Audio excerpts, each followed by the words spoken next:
Hi, my name is Joseph Benjamin. Welcome to my YouTube channel. This is Inspiring Moments.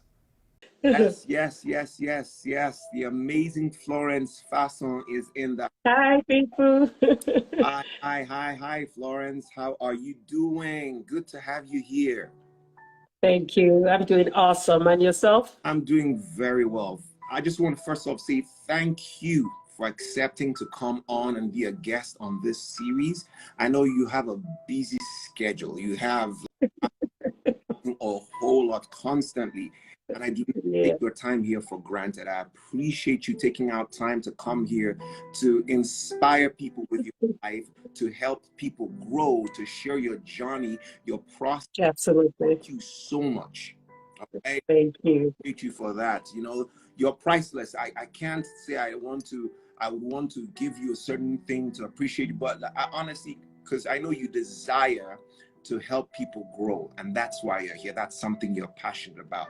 Thank you so much. Very, very passionate about I'm it. excited. I'm excited. It's so it's awesome, awesome. So today we're talking entrepreneurship, right? And I reached out to this amazing woman who wears so many hats, you know, to bring her on to come share her journey. Before you came on, Florence, I was telling them that this series was born out of a desire to help people grow.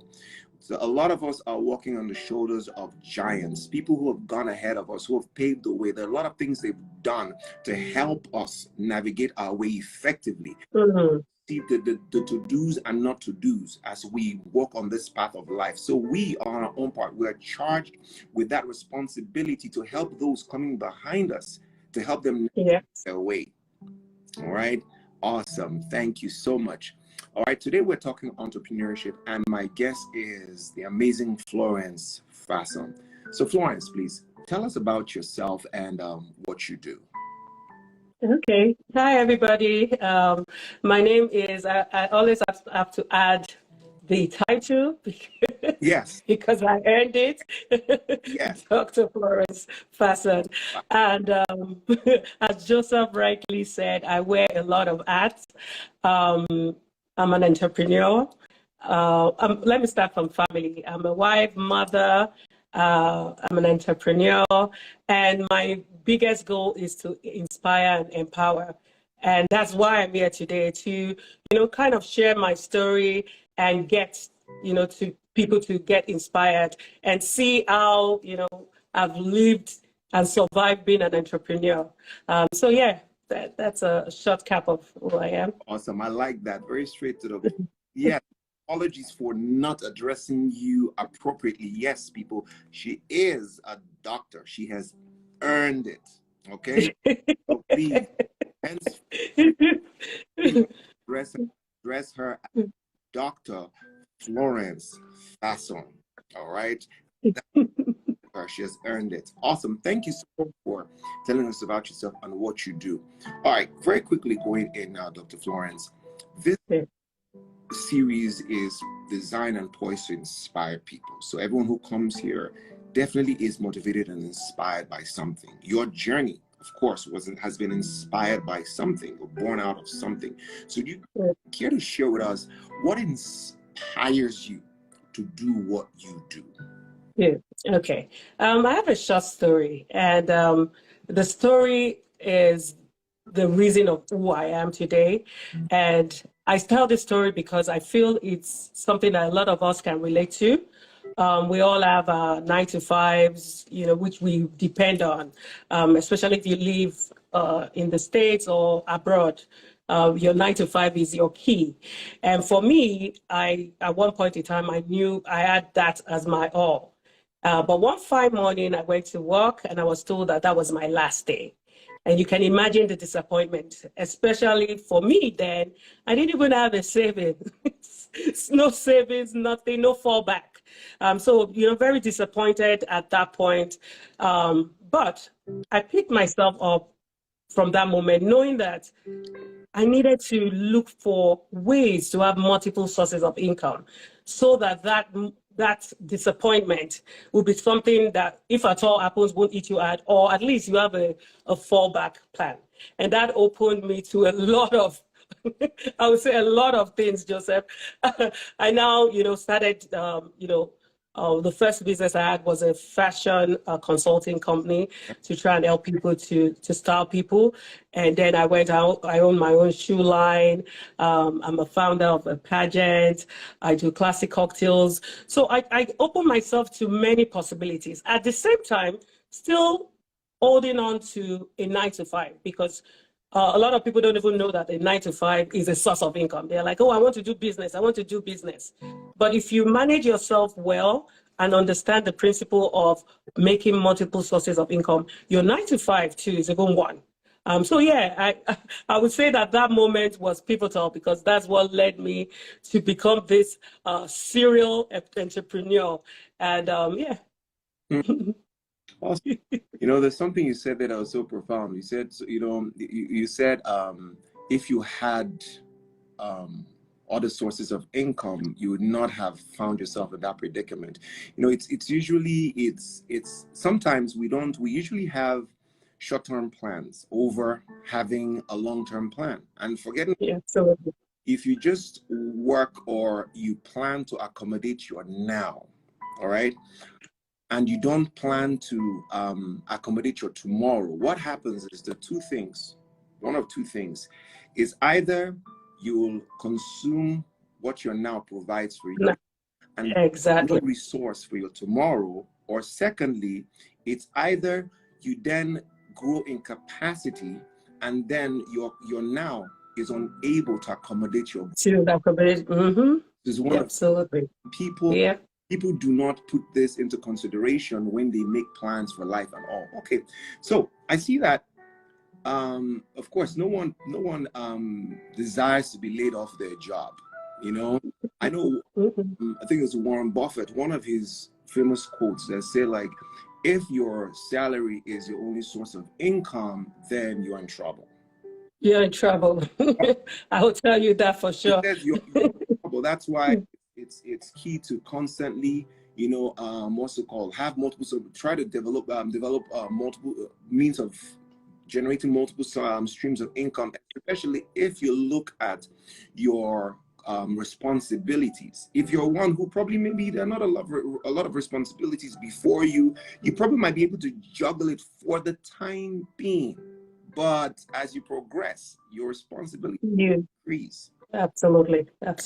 So being laid off inspired, you to want to move in this direction, and beyond the fact that you also had a desire to have a business of your own. Okay, tell us, because a lot of people talk about being an entrepreneur. I'm an entrepreneur. Mm-hmm. This leads you, maybe frustration leads you to that. Yours almost as if it was you losing your job that led you to that. But what really started the journey for you beyond you being laid off? Because I promise you, being laid off kind of like spurred you. It gave you the push to, okay, you know what? Let me go ahead and start. Do you understand?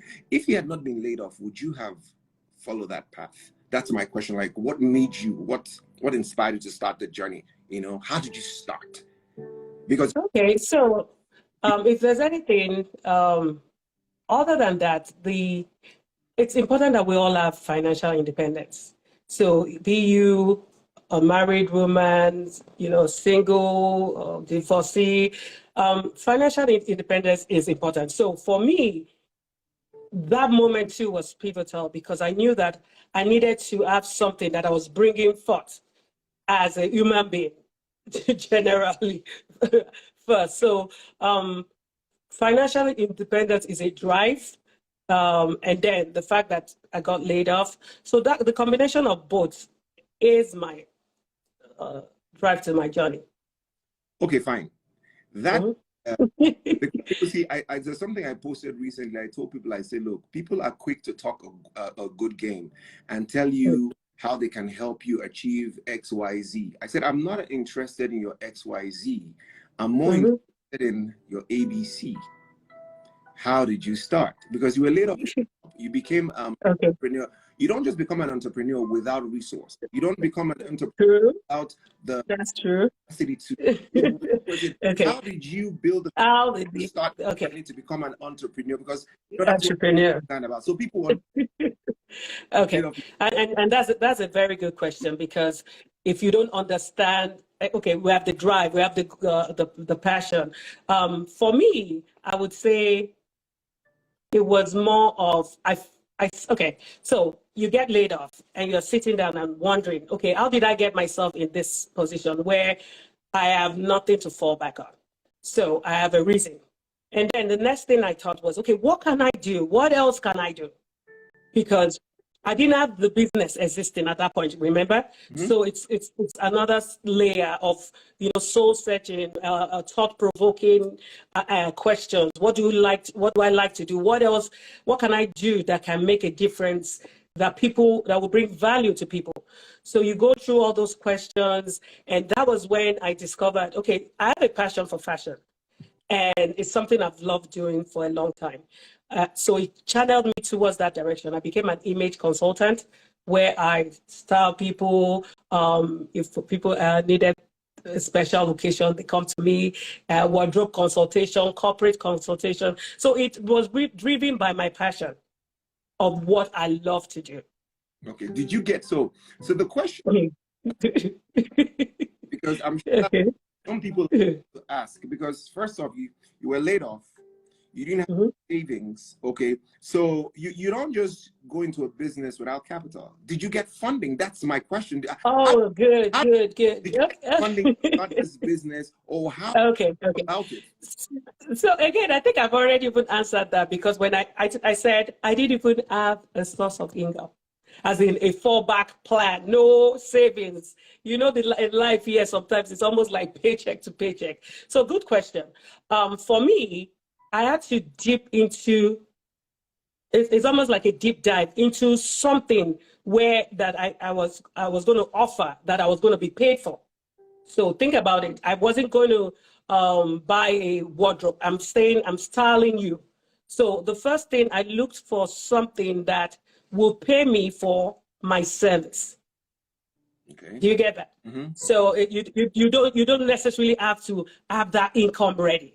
Now, okay, maybe to create your website, to do some things to promote yourself, but you start with what you exist with. At that time, I didn't have income, so I use word of mouth. Oh, this is what I do. You meet people, so you go the traditional route. So you don't really have to start with money to do every business. You could offer a service that will produce you money that you will use for other things. So in my case, that's what I did. Okay, fine. I like what you said. You don't need money to start that business, because I posted something recently, and I said that, what was it? I said, people say that I don't have capacity, I can't. See, I don't have this, I don't have that sponsor, I don't have that. I said, it is not what you don't have that is limiting you. Absolutely. Have and do not know how to use that is limiting you. Remember that. Now, here's a woman who got laid off from her job, living in a society and a system where, look, if paycheck to paycheck income, you have bills that are right. Okay, you have children, you have mouths to feed. What do I do from this point? You didn't have any savings, and then you used what you have. And what is that? The power of communication, the marketing skill. And you believed that, look, I can offer this service. Just give me that try. So if I get you correctly, Florence, what you did was you worked based on every contractual agreement. It's okay, look, okay, I'll do this. They'll fund you, right? And then you provide. Exactly. And then you provide. Okay, so Florence, this is it sounds great. Everyone says, oh yeah, and people, please, whilst we're talking, if you have any questions in the area of entrepreneurship, please, there's a question mark icon or something, a symbol at the bottom of this screen. Put your questions there, and I will ask those questions as we progress. Okay. Florence, yes, you are a successful entrepreneur today. You are still in the corporate industry. Yes, you're still in the industry. You are a successful entrepreneur today. You you definitely, the road didn't just pave its way and boom, you are here today, you are a success story. What are the challenges that you faced on this path? Okay. And was there any time that you wanted to give up, throw in the towel? Was there any time you just wanted to call it quits and say, you know what? In short, why don't I just go back to that? Why don't I do Throw it up. If yes, how did you come it? Because people are quick to pack it all up and go if it's not working. Okay. Yes. So what are the challenges you experienced, and were there any times that you felt like giving up, and how did you overcome that? Okay, I would go back to the beginning again, because I feel that now any challenge that I currently face, I've built my resilience to face it. So let me go back to the beginning. So starting a startup business, you don't have that income or funding. I felt my lifestyle before with the 9 to 5, and now with my small business where I'm getting here and there. It was a bit of a challenge, because you have this flow of income and suddenly you don't have anything, not as much coming anymore. So that on its own was a challenge. I had to scale down, and it just takes, in my opinion, resilience, persistence, determination, and focus. Because the more challenges that hit me, for example, maybe it was quiet, no clients, I had no business to attend to, so meaning no money. That on its own, it's going to make you not even want to wake up the next day. But I knew I had this faith, I had this hope, I had this belief that I was going to do it, I was going to make it. And I just kept on paving that faith and moving on with faith. So for me, my challenges were, I would say, when I had a no, it was giving me an option to have more chances to try harder.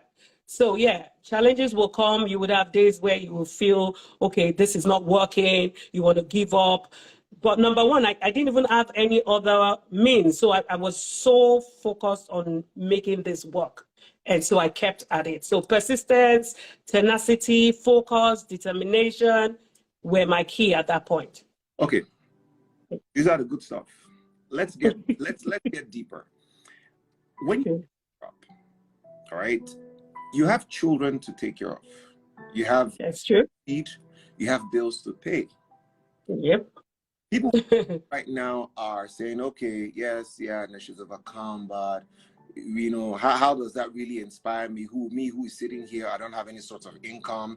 I'm trying to achieve this. I'm trying to do this. You know, you are abroad. You are in America, where life is here.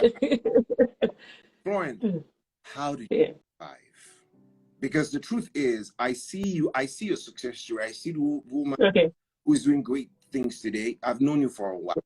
Okay. But my thing is that I say to people, because I'm very quick and open to share my journey and my story. My transition from Nigeria to here, and how the journey has been for me. Okay. How did you survive, Florence? You didn't have any savings. You didn't have anything. How did you survive? What was the conversations at home? What was the, you know, those are the tough questions, tough things, the relatable challenges. That is where you vulnerable and say, okay, do you know what, people? It's not as I lost a job and I knew I had the drive to become an entrepreneur, and one bad thing happened, and okay, look, from the time you lost the job on to when you became that entrepreneur, and when started falling in place and things started aligning, what happened? Because you have bills to pay. What did you do? Did you seek any another more hard work? Okay, so so for me, as I rightly said, I had a lifestyle that was furnished a particular way, and then I suddenly do not have. So when you look at it, it's almost like, okay, when you say because we're abroad, you're back in Nigeria and you have nothing and nothing coming your way. For me, it was the drive to keep trying, because what do I fall back on? Remember, I have to. So it's not something that you go and just sleep and rest on. You have to keep going. You have to keep trying. For example, now I own a company called My Classic Cocktails. I actually serve cocktails to people. I would go to parties and serve. So sometimes you really have to be very hardworking, focused. It doesn't have to go. Some people want to have an income coming from sitting investments. You just have to be hardworking, period. There are opportunities to serve. The world is missing a lot of things that can be filled by service. So I won't sit down and say, because, oh, I've lost that income, I don't have this, nothing is going to happen. No, I became more hardworking. Okay. And again, you became more hardworking. Did you start? Yeah. Did you engage in or something else to provide that income prior to when your business started? You started building clientele, because the truth is, like I said, Got you. I'm so sorry if I'm pushing in a bit more. Yeah. But oh, no. It's good. for me, Please, everybody. that is the whole crux of everything. You needed to survive. Okay. That's correct. Mm-hmm. During that transition to having this successful entrepreneurship and all of that stuff, you needed to survive. So what did you do in between? Did you find yourself doing other jobs that could bring in, no matter how small the income was, because you have to survive? This is not like it's easier. You have it connects there and that connect, because then you are an accountant in Nigeria. Over here, for those of you who don't know, that's good. And you transition over here. We're going to go back to that story to understand why you came. Okay. So what was it you were doing at that point in between that period? What was it you were doing to survive? So really, when you look at it, I've answered the question. Every step towards becoming, at least getting me close to where I was hard work. I kept serving. I kept looking for ways to make more money.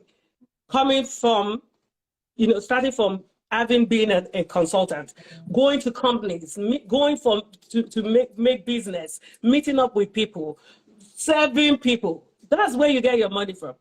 And it can be instant, because you are providing something that people need immediately.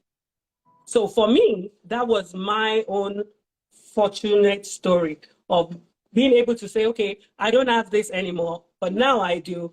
But it came from hard work. So the answer to that question is, it cannot be a miraculous boom up there, but every day I was working hard towards getting my income that will gather to pay the rent. Remember, that's what we all do. You got idea. Before you know it, you have your income that you can, as in the money coming forward for you. So for me, that was my story. Awesome. Okay, let me backtrack a bit, Flo. We'll move on from there. You've answered that question. Why did you move from Nigeria? Was it a need to have access to a better life, or you felt that the opportunities were better to do over here? Because I'm job in Nigeria as an accountant, So why did you move from Nigeria?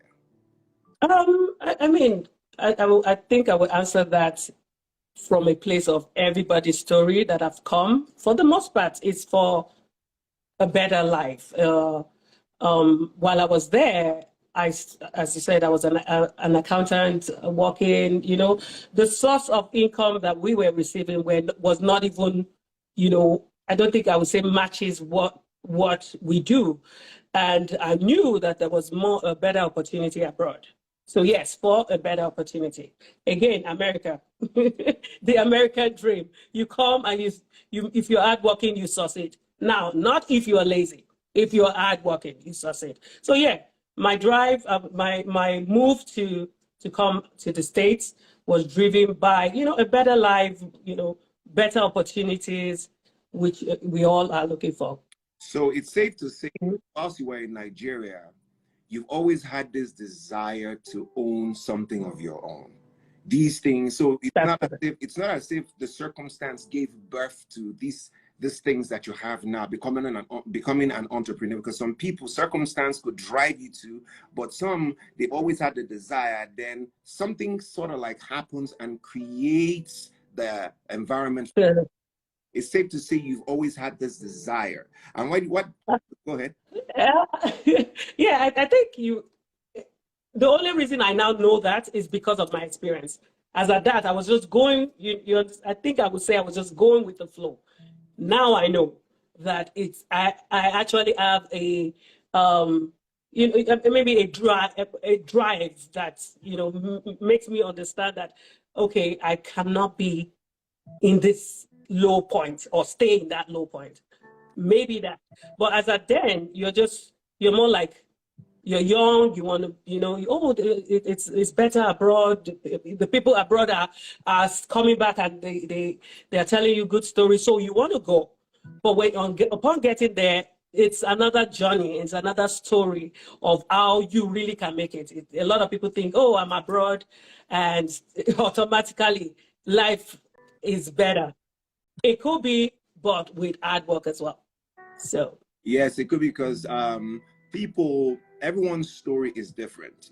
As we are, so as we differ, so our experiences and stories differ.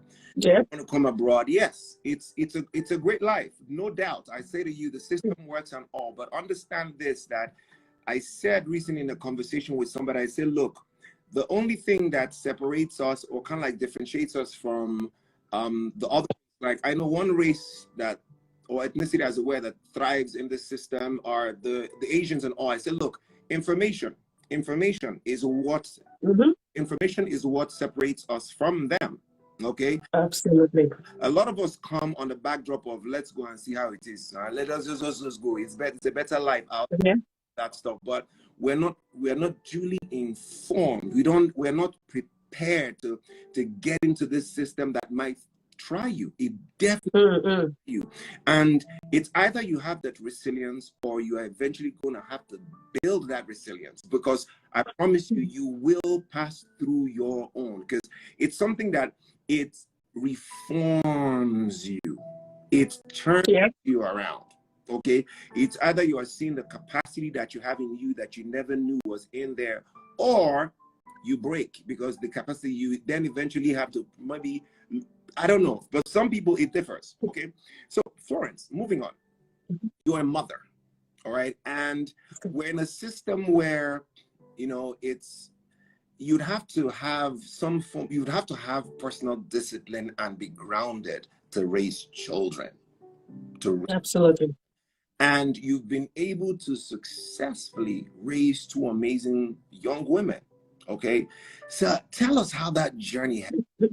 Okay, because it's not easy, considering how you've walked, considering all you've gone through. Tell us how the journey has been. Tell with us how that journey being a mother. That'll lead to. Oh yes.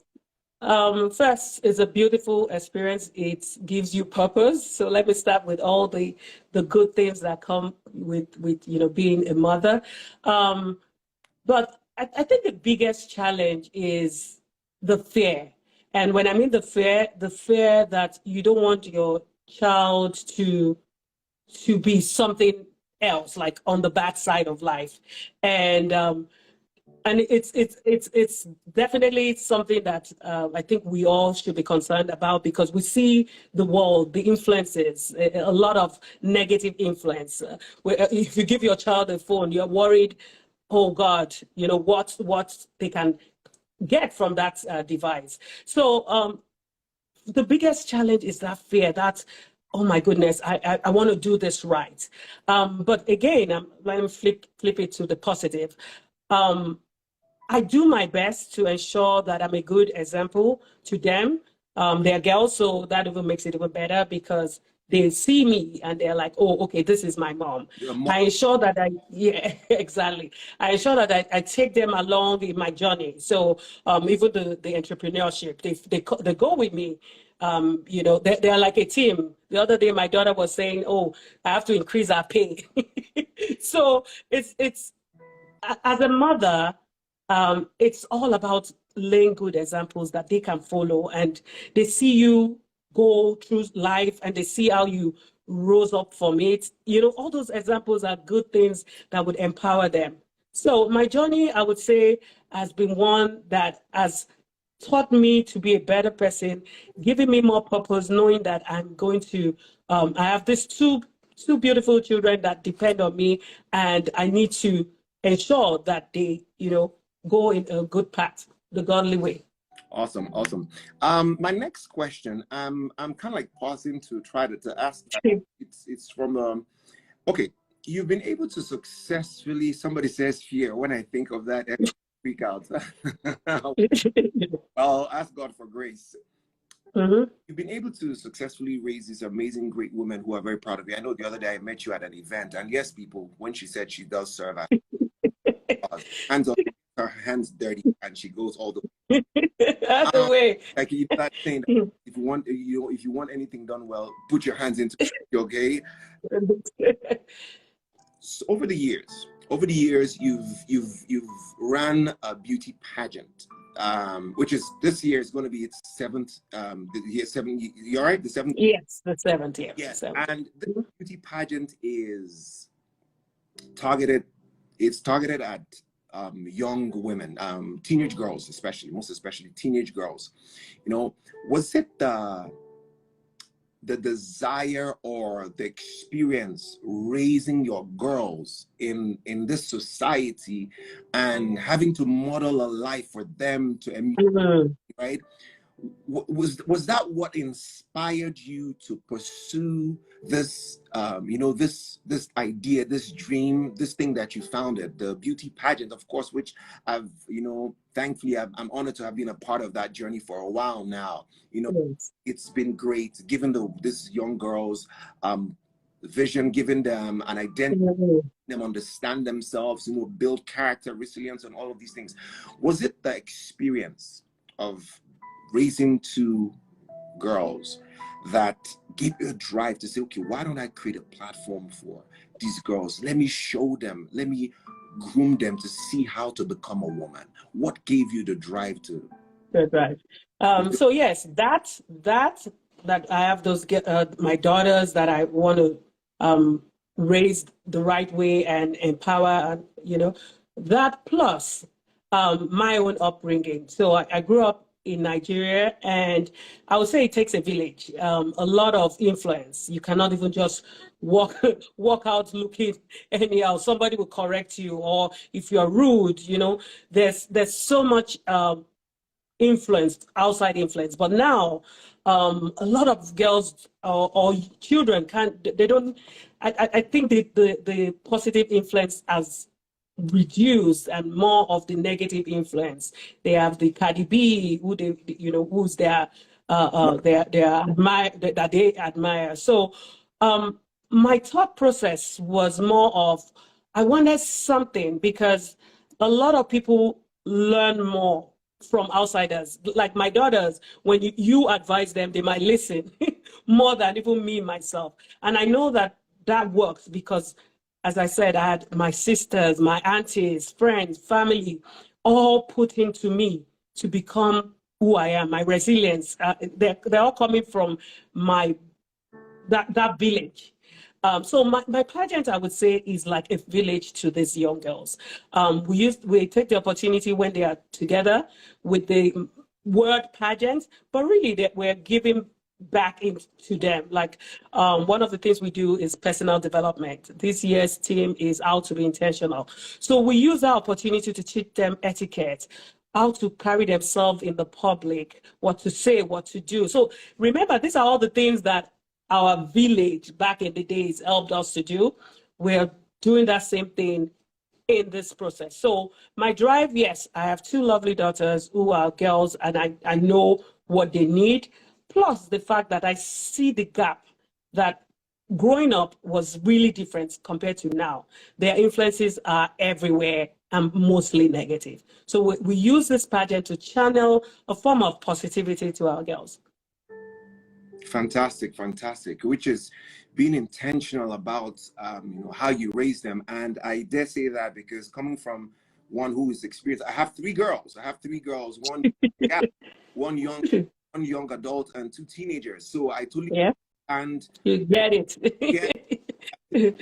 the work that is required. Yeah, You know, you have to be intentional absolutely. how to, A lot. you know, how to. Mm. Well, Florence, I'll say you're a woman of many talents. You're a corporate executive. You know, you're an entrepreneur. You're, you know, you're a mother. I know you kind of like touched on it a bit, you know, but I promise you, man, it gets out there. It gets trying and difficult. Have you been able to successfully create, you know, a perfect harmony around your life? Like, you know, because that harmony is required because you're Mm. juggling a whole lot, and then you're in a society that everything is asking of you, you know, Of you. here is asking of you, your business is asking of you, your family is asking of you. How have you been able to create a perfect harmony around your life? Is anything how do you create that? It's God. That's the easy way to get out of the question. But really, the honest truth is, I think I would say now I've just learned so much that it has made it easier. It was a journey to this point. And one of the things I know for sure, and I mentioned it before, I involved my family. Like, we almost are in it together. So it's like, okay, mommy is tired and she's tired because they know the journey. So that and the fact that I've learned to delegate. You can't do it all. You know what I mean? If you need help, find help. And the system that really overuses us also has tools that can help, you know, make these things better. So like the other day, I was supposed to go and pick up something, drop here. I actually had Uber send, you know, bring those things down to me. So I feel that what has given me balance is the ability to know where this is me and this is where I can reach, and then reach out to other people or help to help balance it out. So yeah, it's just that Mm. ability to delegate. Learn to delegate, people here. Yeah. Learn to delegate so you don't get burnt out. Wow. Found out. Yeah. I hear that a lot. I hear that a lot. Learn to delegate because you can't juggle everything at the same. You will get Yep. tense. You will. Yep. Wow. So Florence, I know things are building up for your pageant for this year. Absolutely. You know, and what are the things that you think will be profound that the past seasons have not had? Because we've come, I know you did one just right out of the pandemic, or even The pandemic, yes. in the midst of the pandemic. How have you had to reinvent your processes? Okay, because I know I did a session 2 weeks ago, so when I spoke about starting over, and I said, like, you can reinvent the wheel if it's not working, but certain times, you know that saying that goes thus: don't reinvent the wheel, just keep it going. So Yeah. you had to reinvent certain things. You know, what are you doing to the process? Because I believe that through our journey of becoming, our journey of building capacity, we're learning and unlearning. It's a Okay. process. What have you had to reinvent? What have you had to Right. do, you know, for those? And this is also geared towards those who are watching right now, who are asking, like, okay, I probably have tried this, I've tried that. You know, what have you had to reinvent? What have you had to redo? Okay. Oh yeah. If you're not even developing, I think you will be at loss because there's a whole lot that can be done. And one of the things that we change because of the COVID, and the COVID has is positive and is negative part of it. So right now we rarely even do as much meetup. We do a lot of meetups on Zoom, and that is coming from the fact that the COVID. But when you look at it, it really has helped a lot of parents because the time they are coming to drop their kids off for the sections and all that has been eliminated. A lot of people can now work from home. So we had to take in that change and embrace it because number one, it was helpful. It relaxed the contestants and the parents. So again, another thing we did that we are better at is the things we are giving back to the girls. So last year we had the personal development, the public speaking. This time we want to focus on well-being. And the reason why a lot of these girls too are overwhelmed with so much. We want to be able to check with them. Are you okay? How are you doing? So that's a good focus for us this year. And we're excited to do that because we know that that would open up, if there's anybody that's going through stuff that they need to share, because we're coming as a platform where we can support them, correct? So yeah, that's a progress that we've made. Let me pick your brain on something real quick here. There's some problem they need to share. Let me down that lane. Most recently, we've had, cases and stories of suicide, Yeah, a lot. Mental illness is real, okay? And Yeah. a lot of our girls are immediate victims and they're in the direct line of fire concerning this. Absolutely. Absolutely. I know you're doing this. We're people who almost seemingly thrive on validation to function. And you have a pageant like this. What is the criteria for you selecting these girls? Because look, if you have a group of friends who probably think that they can be a part of this thing, and then like one out of a group of like 3 or 4, what do you think that the other 3 will feel like? So what is the criteria for those who are watching right now who probably have teenage girls and who are living in the United States, especially Georgia, who would like their girls to be a part of this? Wow. So what is the criteria for you picking the girls? The criteria. How do you influence them mentally, psychologically, and make them understand that, look, even if you're not part of this, but you're still beautiful, you still have all that it takes to, you are still complete and you. So what's the criteria? Okay, so the criteria is simple. You have to be a teenager, 13 to 18. And when we say criteria, it's just an age. We know a lot of teenagers is, if you catch a teen young, you've already paved the way for them, for their future. By the time we are taking you when you're already an adult, when you can now drink alcohol and all that, those things, it's harder. So we target ages 13 to 18.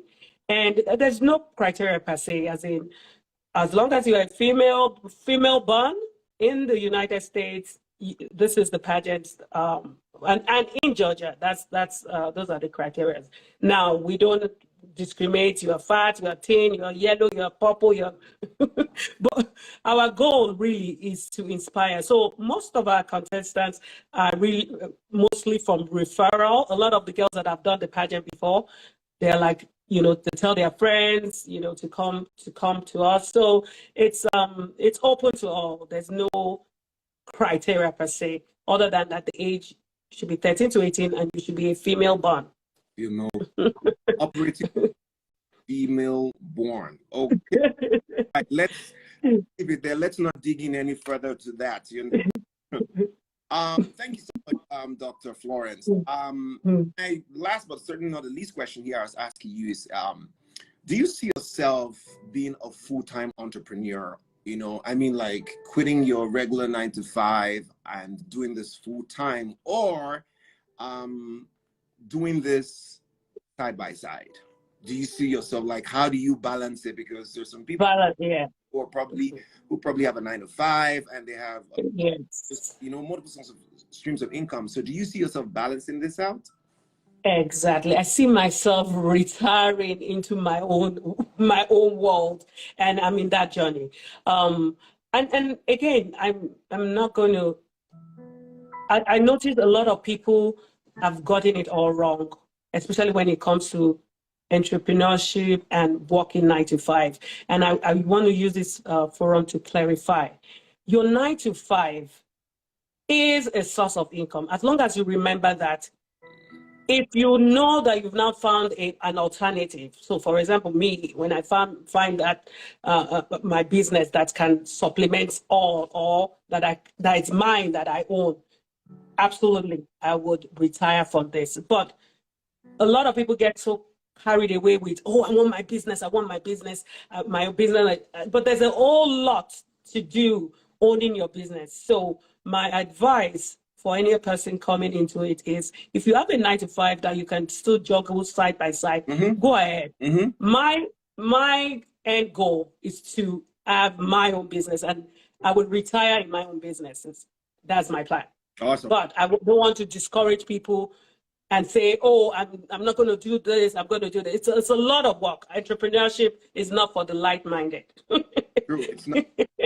Okay. Thank you so much, Dr. Florence. So we have two questions here. Let me see. Somebody said, being abroad, how do you being a working mom, especially when your kids were young? You mentioned outsourcing, but child care is very expensive. What tools did you utilize?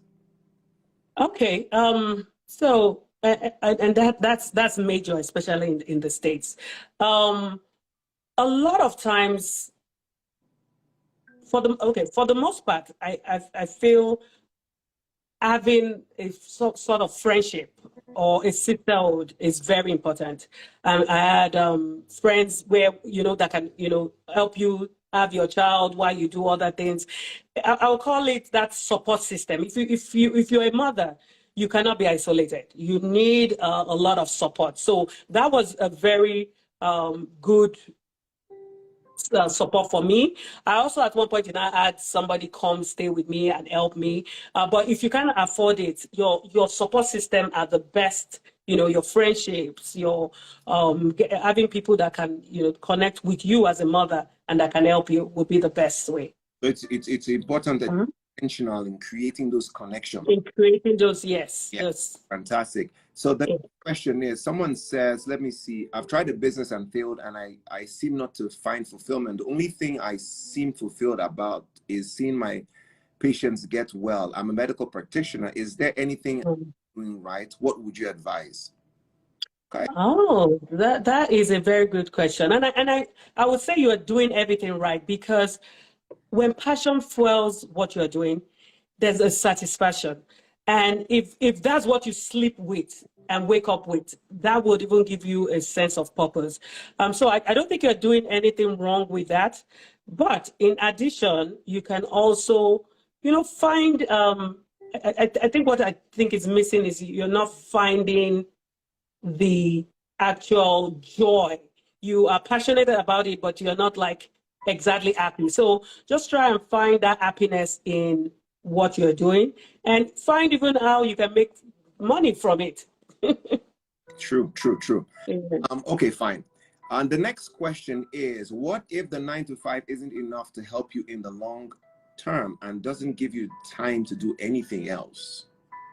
Okay. Very good question as well. A lot of people can't even find the time. I have a friend, she literally would log in to work at 8 and she doesn't finish until probably 7, 8, 9. So when does she want to do a business? That I would say is a difficult one to navigate if you don't leave that job. If you are stuck, as in maybe you don't have the opportunity to get another job, you might need to just manage it through, because entrepreneurship, again, I'm not trying to discourage you, is not necessarily for everybody. If your 9-to-5 won't give you that space, then you might need to either change the job or find when you can now find time, because the longer you stay in some companies, you know their work, so you can do in between. You can in between make some calls or do your own thing in between. But if you don't have that opportunity as a whole, you might need to change that job. You might, or else you won't be able to find time. True. You won't be able to find time. Yeah. It says maybe take a sabbatical from the job and try the business. Well, try. That is, yeah. Oh, that's a bit risky. Risky. That's risky. If you've put some money aside, I would suggest, yes, you can. I've taken those kind of risks at one point in time too, where I was like, okay, I have this money, I don't want to do this, But the longer I'm in the corporate world, I've found myself. I would say, okay, I know what I want. I know the type of job that will work for me. Mm-hmm. So all that, it's a whole lot of factors that will make, Awesome. make that decision. Awesome. Yes, I've had Dr. Florence Fasson here, who has been my amazing guest, and she has shared her journey, in a corporate executive, being an entrepreneur, and also being a mother. And did I add, because I wanted to save this for the last people, she's also an author. Authored 4 books, right? Yeah, wait, 4, 5.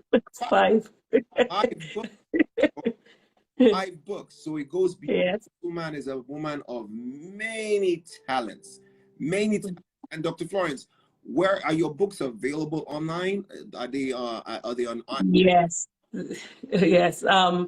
It's available on Amazon and on my website, www.florencefasson.com, and all details about me, what I do, on that website as well. I have my Instagram page, which is I am Florence Fasson. Awesome.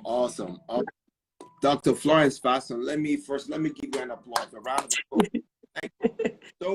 Thank you so much for taking out time to come here and to come and inspire people, your journey, your process. Thank you so much. Thank you. I hope that your 6th book should be on time management. Please teach us how to do it. Okay. Your 6th book should be on. I know. Oh no. You know what? Let me quickly answer that, because a lot of people are wondering, how do you do it all?